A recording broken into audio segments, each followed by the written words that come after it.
first ban. And Dev, what do you think we're going to see from these teams?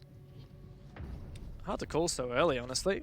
We've seen CryptiK to be a team that's happy to ban something a little bit out there, ban something a little bit different, but in fact it's Mindfreak to do that this time around. Get rid of the Thermite, an operator that they have historically been a big fan of. So this map will really revolve around that Hibana and the Maverick potentially as the only hard breach. Does also enable a lot of K tricking, but CryptiK's going to ban out the Buck. Man, you wanted me to talk about operator bans, and we got some spicy ones here, guys. This is not your typical operator ban. We still have all of the Thatcher, Maverick, Lion, Capitao, so many operators still on the cards, and three of the staple operators to be played on this map are already taken out. Legion is a ban that can be quite powerful, but isn't often used. Typically, we see teams go for more of the information gathering operators, but looks like CryptiK taking a slightly different route this evening, followed up by the mirror ban. So we're going to see Maestro and Echo in play, Dev.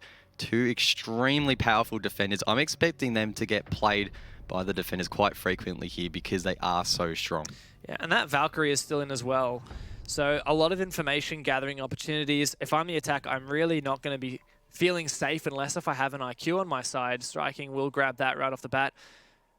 On the defensive side, if I look at this operator ban phase, I'm seeing, okay, Buck is gone, so I'm going to feel way more comfortable anchoring in places like half wall. I'm not going to worry so much about that much vertical play. There's still operators like Zafir and Ash can do it for us, but I'm not going to be worrying as much as I would if Buck was on the board.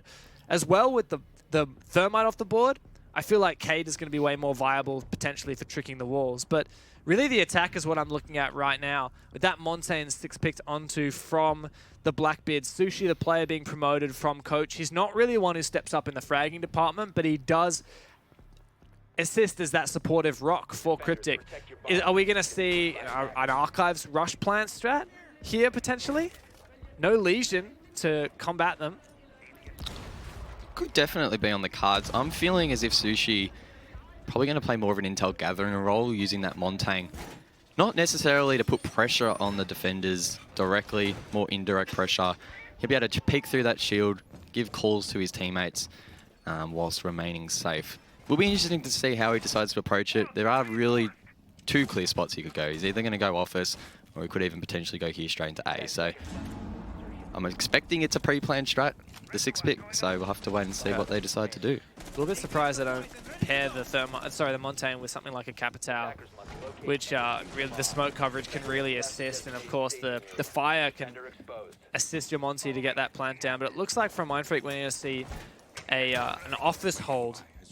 Mainly this Rook is going to be a cornerstone. It's interesting. It's kind of like a crisscross strategy here for Mindfreak.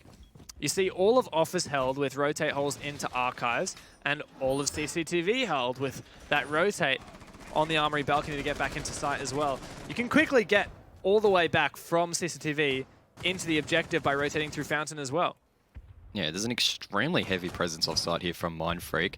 They will have to be mindful trying to rotate back to the side. If CryptiK read into this and manage to cut off those rotates, Mindfreak could find themselves in a lot of trouble, but it's going to be, the onus is going to be on CryptiK to initiate that.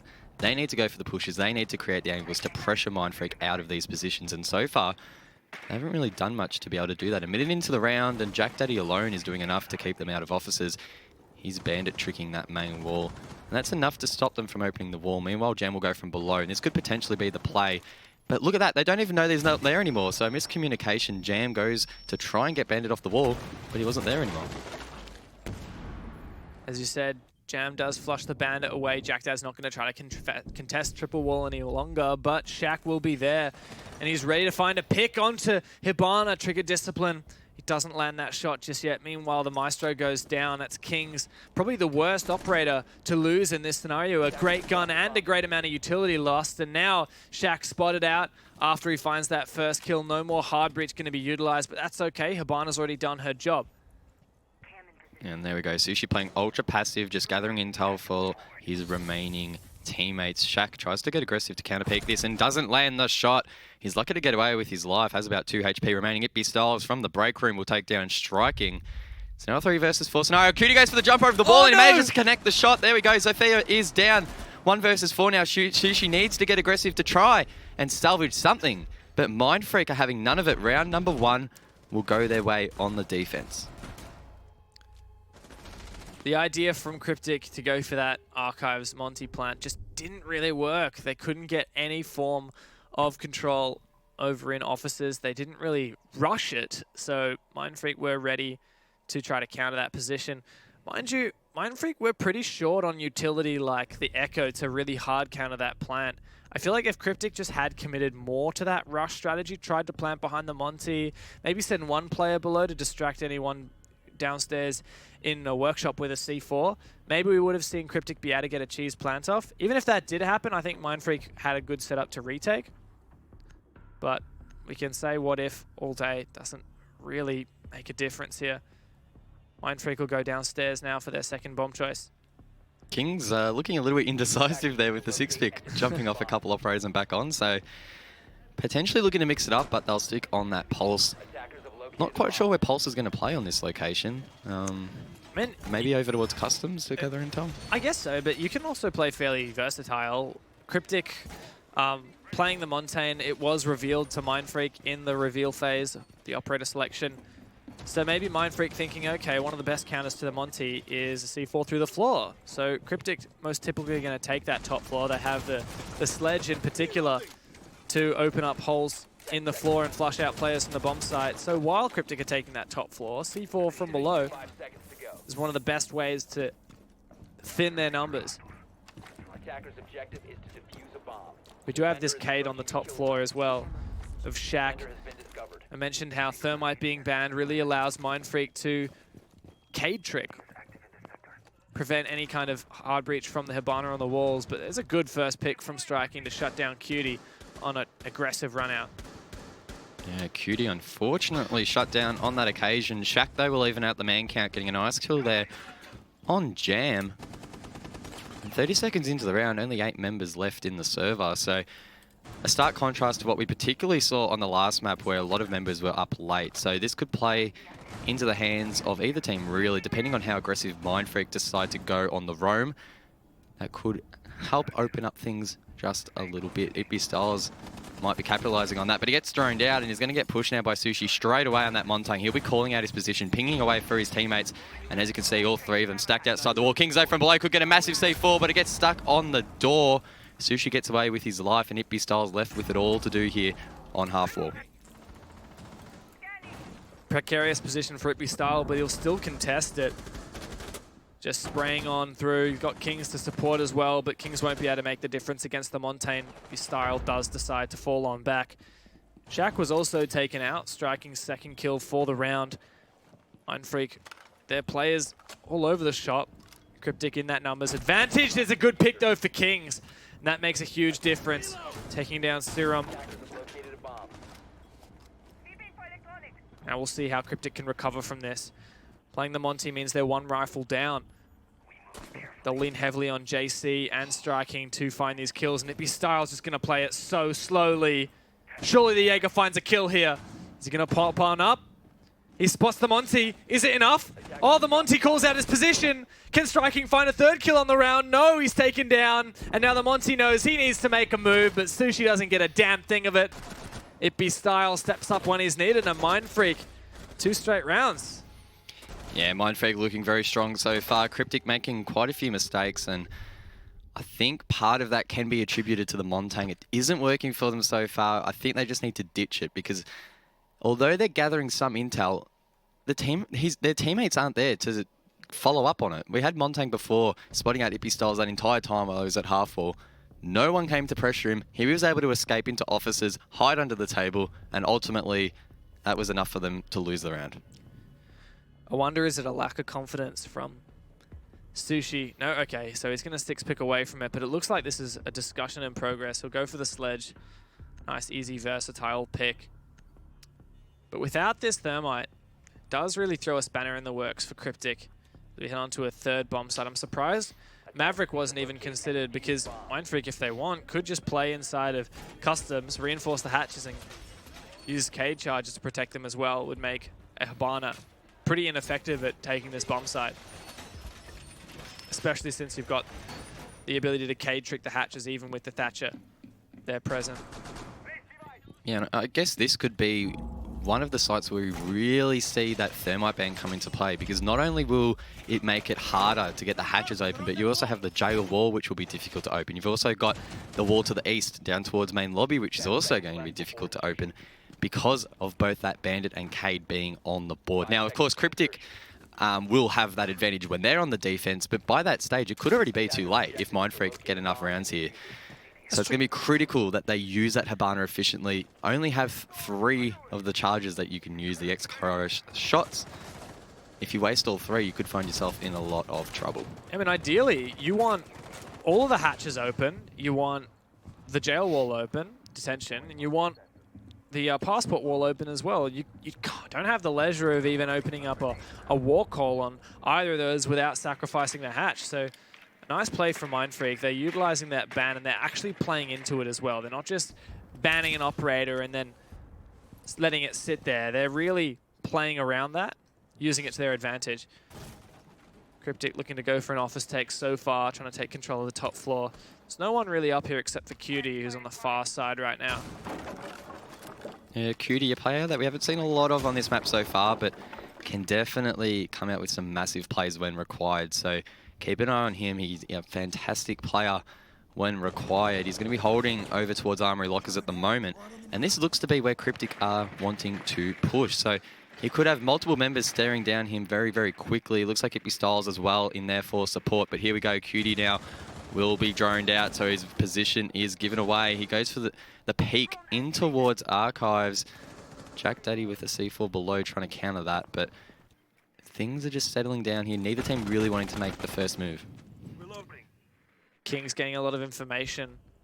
I like this setup so far from Cutie and Kings. And Kings, if he realizes there's a pre-placed C4 right next to one of the players, he does find that kill. Is he going to blow the next one?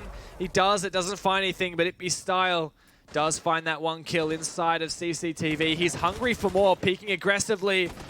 One of CryptiK is down, and he's now out as well. JC and Jam to salvage the round. 4 players to find. A minute to go on the board. The diffuser down at the top of metal. They'll need to collect that, make their way towards the site and try and get the bomb down. But with no hard breach on the board, that's going to be such a challenge. Jam tries to go for the shot into metal. He's successful and Kings is off the board. But there's still 3 members of Mindfreak ready and waiting. So it's going to be imperative that CryptiK here play for the refrags. But it's insane that JCZ off screen will get it style. So now it's a 2 versus 2 scenario. Jack Daddy and Shaq will need to hold site. 2 amazing players on the roster of Mindfreak, holding decent angles here as CryptiK try to make their way towards the site. The ping goes out from Jam. Doesn't know exactly where that player is. He is on the wall slightly to the left. He decides to open it up, and that's going to push back the defender. But CryptiK now, they need to capitalize on this position. They don't have much time. They need to push in towards the side, and they do. But there we go. Shaq shuts one down. Can't get the second. And JCZ secures his triple. He goes for the 4th, but he can't land the shot. He needs to try and go for the plan, and that's going to allow Jack Daddy now to push up and try to deny it. And here we go. He doesn't know if he's faked it. He hasn't. He can get the bomb down, but he just gets taken out while doing so. And Jack Daddy will take the round. If he decides to go for it, he's back. He must have alt-tabbed. He's back. Maybe he did. There you go. That was a very close encounter there at the end. I'm actually impressed that CryptiK managed to take it so close. It was a 2 versus 4 for CryptiK, but JCZ and Jam, they're 2 of the really experienced players on CryptiK who are happy to step up. They're also really good fraggers. And when it comes down to these 1v1 gunfights, there's not really much that Mindfreak has on CryptiK. They're pretty even here. The thing that Mindfreak has up on CryptiK is more of the macro stuff. I think the biggest thing that Mindfreak has up on CryptiK is just that long-term development that comes with having your stable roster for a long period of time. This Mindfreak roster has played with each other together in this form for a very long time. Not years, but seasons. Multiple competitions, whereas CryptiK, they haven't kept... I mean, Sushi coming on as a coach, not the player that they necessarily wanted originally. And I think they're still learning to deal with that roster, learning to figure out how the team works together, the different roles. And I feel like that shows. I mean, if you look at the operators that Sushi's been playing so far, Montang and now Thatcher. So he's playing a hard support role. sometimes when coaches come into the team might not be confident in their fragging ability, and I guess that's justified to a certain extent, so they just chuck them on the support. Whether or not CryptiK will regret that, we'll find out at the end of the day, but it seems as if CryptiK just aren't linking together well at the moment. That last round, their attack was headed from the opposite corner of the map. They got really nowhere near the objective until the very end, where a couple of their players stood up. So it needs to be more of a team effort if they want to take down Mindfreak, because as we mentioned earlier, Mindfreak don't do the flashy stuff, but they do the basic stuff well as a team. Another thing I'm thinking with the attack at the moment, we've got two really great operators banned, Buck and the Thermite. I don't think the Buck's been affecting CryptiK that much. They haven't really been in positions to utilize the vertical play so much, but that Thermite absolutely has. When those operators are banned, it means that operators like Capitao are left in. You should be using and abusing them to the best of your ability. You can deny so much with these operators. Maybe even a Maverick, like you're defending downstairs, that Maverick would absolutely be useful. Instead, they have to rely on doing things the hard way. Yeah, CryptiK now just getting a feel for the map, using their drones to try and locate any of the Mindfreak roamers that could be below. JC is holding the rotate down through the open area, and that's critical because if Mindfreak are able to get up those eastern stairs late in the round, CryptiK could be in a world of hurt. Once again, though, it looks like they're having issues getting this wall open, and there's no intel striking. Why are you going for the grenade? This is a complete waste of utility. I guess it might get any utility off the ball, but he mistimed it anyway by the looks of things. Jack Daddy doing his job perfectly once again. Not only does he get away with his life, but he's slowed down CryptiK so much. We're almost halfway through the round, and once again, CryptiK just have no momentum on this attack. Jack Daddy still has 2 bandit batteries as well. He can rotate and bandit trick the armory wall if he wants to. But I don't think CryptiK will go there at this point. They have absolutely committed to Office, which makes them very predictable. Not clearing out CCTV as well means that Cutie has this great angle. He can contest east stairs, the hallway, and even inside of offices. We saw Mindfreak find kills from this angle last round. All CryptiK need to do is rotate someone outside that south balcony of break room. They can hard counter this position, but I think they're so focused on investing together on this same angle. And they don't try. Oh, never mind. They go exactly to that balcony, as I said. Perfect job from Jam, taking out Cutie. Really well played. That leaves it in the hands of 3 Mindfreak members to try and ward off this attack. Ippystyle's in such a powerful position here at the fountain. If he can get something going here and get a couple kills, they'll be right back in this one. But he's playing the patience game. CryptiK are holding that angle, so he'll have to be very, very careful. That bullet hole to the right could potentially give away his position, but it seems like it won't reveal it at the moment. And there we go. We can see all the outlines of the CryptiK players trying to prepare for a plant here on the archive site. Oh! But there we go. Ippystyles gets one onto striking. Can he get the second? Yes, he will. A headshot onto Sushi will take him down. And just like that, it's a 3 versus 3. Make that a 3 versus 2 as Jam gets one in return. But Jack Daddy is below. He has the Nitro cell for the denial. Do they know where it's being planted? No, Jack Daddy misses the hole completely. The plant will go down here from Serum. And it's left all up to Kings above to try and deny it. He gets one. Can he get the second frag? He looks away.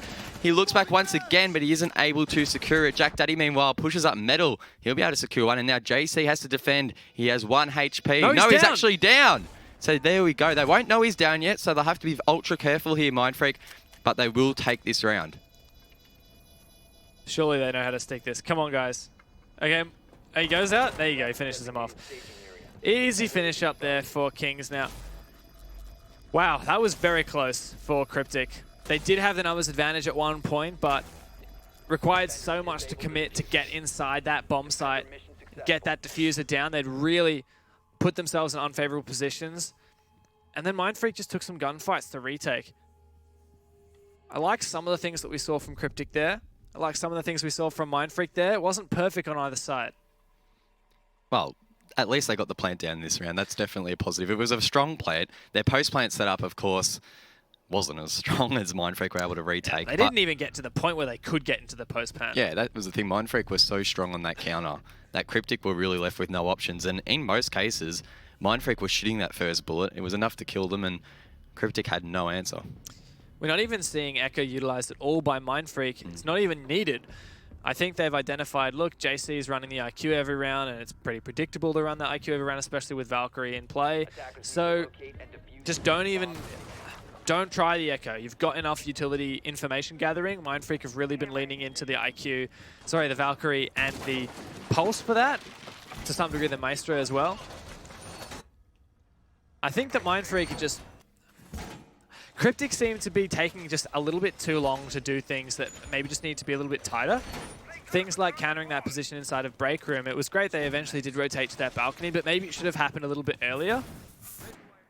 Does seem like CryptiK just take a little bit too much time to do some things that they should be able to do independently instead of relying on each other and relying on that extra communication. I think that just comes with time.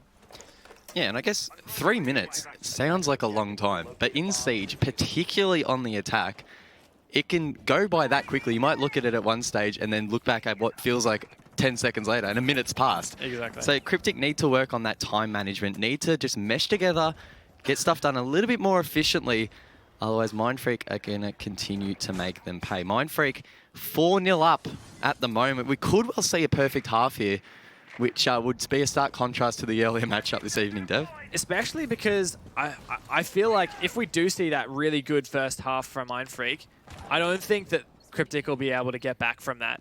Mindfreak, this is a set of operator bans on this map. I don't think that Mindfreak is going to be worried too much about their attack side. We did see JC spotting out the Pulse downstairs, so great job there. He will likely try to hunt him down. Maybe going to guide the Thatcher of striking downstairs to find that one. I think they're also looking for Valk cams. They really want to find this outside. Oh, I spotted it for a sec. Surely. There, that's the default cam.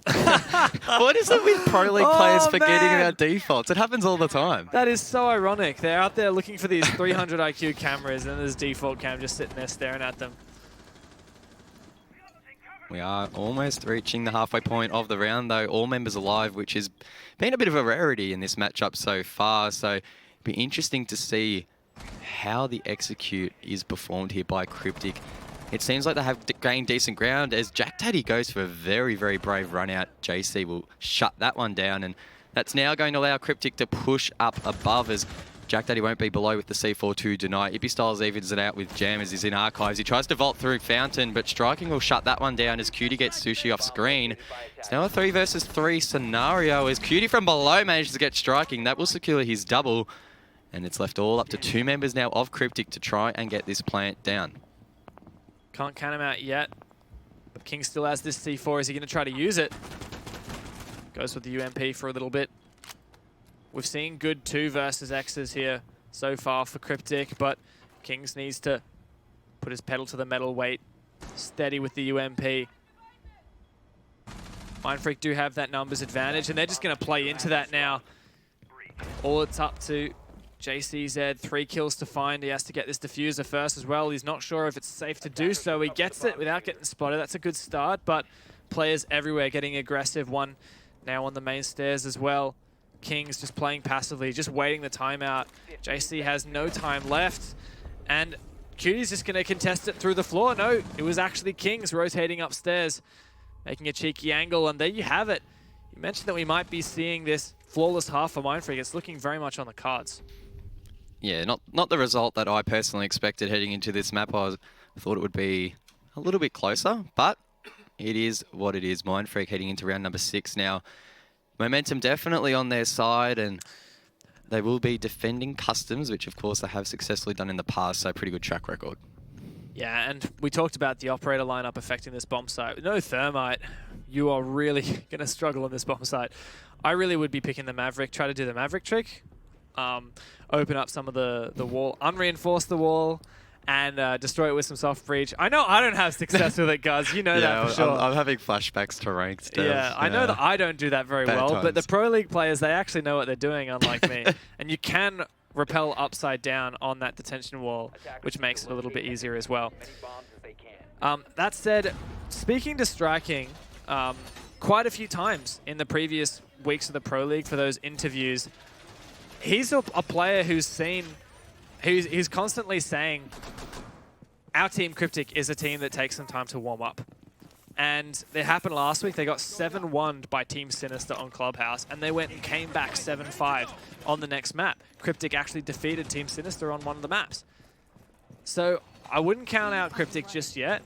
Even if they go down hard here on map number 1, we do have another map later tonight, and I think that CryptiK will be stepping it up on that one and really taking the fight to Mindfreak as much as they can hope for. Yeah, and I get the impression that this map in particular has been won in the ban phase, at least so far. As you were touching on before, no Thermite has really exposed CryptiK here. They look really weak, and it's because of that Thermite ban taking away a lot of those opportunities. But meanwhile, Striking will push in through lobby. He gets one onto Kings. Can he get the second onto the Bandit? No, Jack Daddy with a great flick. Only a couple of points of HP left, but that was a very clutch shot from him to still keep Mindfreak alive. If he had have kept running into sight, then that would have been a different story. Jack Daddy finds another one as well. Oh! And he gets 4! Oh my god, Jack Dad! A 4K so far, and Mindfreak close out the half with ease. What a round for Jack Dad with 1 HP, 3 kills in the blink of an eye. Wow. If it wasn't the Thermite ban that exposed CryptiK, it was Jack Daddy in that round. What was that? Not only did he get the kill on the entry with a fantastic flick, but he follows it up with that. Yeah, and it was funny because we were spectating Jack Dad, and I saw the silhouettes through the walls. I saw one of the players coming in from the front lobby who was about to expose him. He was a second away from being dead to that angle, and then they must have missed him. He was allowed to rotate to the small office, get one pick, and then he just flicks back around to where the 2 others were and gets them both. I mean, the MP7 is a great weapon. Jack Daddy's a great player. Put 2 and 2 together. He must have a really big mouse pad, though. That was a flick. Yes. That was a 180 if I've ever seen one. CryptiK, you're looking at match point right now. It's probably too late to salvage a draw, but what you do need to do is do your best on map number 2, and I think that the effort towards map number 2 starts here. If you can start playing out, getting a feel for the enemy team here on map number 1, CryptiK, they're a team that needs to warm up. Well, this is your warm-up map. Even if they're not going to get the draw here, I mean, it's possible, right? They could win 6 rounds on defense. I don't think it's going to happen. But what could happen is CryptiK to get a couple rounds in here, play as much of the game as possible so that they can start warming up, getting a feel for their opponents so that they can do better in map number 2. That's crucial here. I like that angle that Serum's creating there. A couple of punch holes to watch the bottom of the eastern stairs, and he's going to get even more aggressive going for a run out to try and find a drone. He'll be unsuccessful. Was spotted for a fraction of a second, but he'll be safe as he wakes his way back to the site. And yeah, CryptiK, how long do they need to warm up, Dev? Because it's taken 6 rounds. They still haven't taken one. Is that a valid excuse, or is it just poor performance? Look, last week against Sinister, as I said, it was 7-1 on map number 1. They actually got 1 round at the very start, and then they got 7-0'd effectively after that. And then map 2, they won. They beat Sinister. So I wouldn't count out CryptiK yet. That said, Striking's not making it look too promising. CryptiK getting desperate here. Desperate attempts, meeting desperate results. Style does secure that first kill on the entry. Yeah, it's going to be interesting to observe how Mindfreak approach the site without that Thermite. They have only brought the 1 hard breach. Maverick not in play. We haven't seen him really used, so that's a very interesting point of discussion. But either way, Serum tries to get the C4 kill. He will be unsuccessfully. We will now Bandit juggle the wall. Such a powerful position to play with only Hibana on the board. Kings will have to get very aggressive to try and deny that potentially. But there's so many angles that he could be watched from, and that's basically a death trap trying to run in through that door at the moment. The Bandit gets flashed and then flushed off of a wall. Tries to retake it, but there's a lot of information being gained. Thatcher throws out his penultimate EMP, a flashbang as well. Surely this denies the Bandit trick. No, Kings is just going to peek it. A great job from Kings. He gets traded, but that's absolutely worth it to take out the Bandit. Mindfreak in a much better position now. Not only do they have numbers advantage, but they have an opening onto the armory wall, something that's so difficult to... Actually, no, they don't. What? Was that a successful Bandit trick? It must have been. He got the Bandit battery down right before he died. I'm not sure if Shaq has actually any X-Kairos left in his inventory, so that could potentially have stunted the attack here from Mindfreak. And that's now allowing CryptiK to get in even more advantageous positions. The wall does sound like it's getting open now, though, so Shaq creating angles in towards half wall. Sushi still holding it with the newly updated shields. He'll be able to see where they are through the little well, through the little mirrors inside of the shield. But Styles is actually sneaking up from behind here through Archives. His position has not been revealed. He gets one onto the bomb. Can he get the second towards the sandwich location? No, he can't. Jam will shut him down. And now it's up to him and JCZ to try and hold off the plant. They want to go for this plan now. It's Jack Daddy who has the diffuser. Needs to get this down. Shaq needs to cover. Type 89 is a good weapon in this scenario. Flashbangs will aid him as he pushes up. It's a desperate scenario for Mindfreak, but he spots both players. He sees the first one, but Jam finds that second. Jack Dad gets the plant down, and now it's a 1 versus 1. Sorry, 1 versus 2 rather for Jam. Cutie's still alive and elsewhere. Jam trying to find any angle. It's on match point right now. 2 players to find. He can peek out, needs to take these 1v1 gunfights. Not many holes to look through. Jack Daddy taken low. Is he going to get cocky on this one? He doesn't need to. Cutie finds it from the long angle. A dominating 7-0 for Mindfreak on border. Yeah, comprehensive performance there from Mindfreak, not dropping a single round. As you mentioned, a flawless victory, and I think they'll be pretty happy with that performance, Dev. Not too much going wrong at all, really. No, pretty much everything went right for Mindfreak. Don't take Mindfreak to border. Man, poor Serum as well. That wasn't a good game for CryptiK. I mean, not only was it a good game for Mindfreak, it was just not a good game for CryptiK. Yeah, just they struggled on the attack without that thermite ban. It was evident that they were really having troubles in trying to adapt to that ban. It didn't work out for them in the end, and then all Mindfreak had to do was just get 1 round, and they were able to do it.